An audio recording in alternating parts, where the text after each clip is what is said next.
Hi everyone, this is Shane. Welcome to week 4 and welcome to this short discussion where I'm just going to give you some extra things to think about for the diary activity assessment.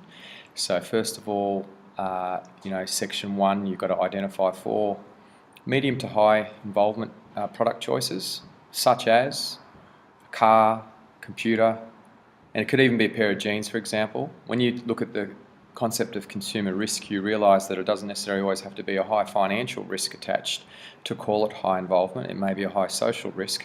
So a pair of jeans, for example, is a fashionable item that people really care about and have a relatively high degree of involvement in. So the first section, you can see some of those prompting questions and you can address those. You will be laying this out in report format, so don't be afraid to use subheadings. And I would strongly recommend that you go ahead and read the chapter 12 on consumer decision making, depending on what edition you've got. There's a whole chapter on the consumer decision making process, and that would be very, very relevant for the first section. First section 1 is only worth 30% versus section 2 is worth 60%. So the first section is basically describing the purchase situation, what you bought, why you bought it, and it's fairly descriptive. And it could apply some of the concepts from chapter 12 there. And then section 2 is where you actually analyse in a lot more depth on the internal influences and external influences that affected that purchase situation and purchase decision-making process. So in section 2, you're really looking at some of the theory of consumer behaviour, such as, for example, motivational theory is a good it's a really good chapter to apply to the need recognition phase of the decision-making process.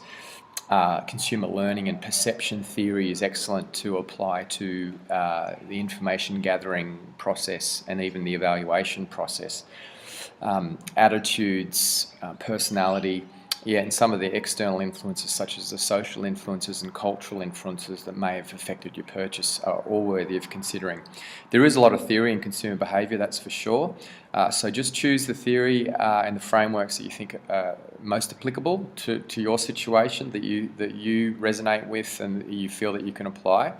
So we use the core text, the subject guide and the lecture notes as a starting point, a foundation point, and then try and expand on those resources to deepen your analysis with a look at perhaps an academic journal. Let's say, for example, it was in the area of you were purchasing a pair of jeans. You may look at an academic journal on the fashion, consumer behaviour in the fashion industry, for example. That would be a relevant resource. You may also look at some key videos, and you may look at other articles and Google Scholar and so on, to try and just deepen your perspective on the situation that and what you're purchasing and what are all the influences. It's an excellent opportunity to learn a lot about consumer behaviour. So if you've got any further questions, feel free to message me or email me. Emailing me is probably the quickest way if you email me direct to get a response.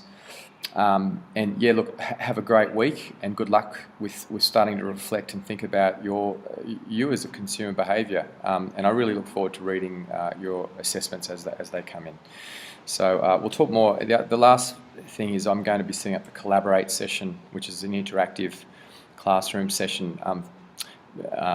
A little bit just before, perhaps a week. I'll give you a specific date, but it'll be about a week before the assignment's due, so it gives an opportunity for people to get further clarification.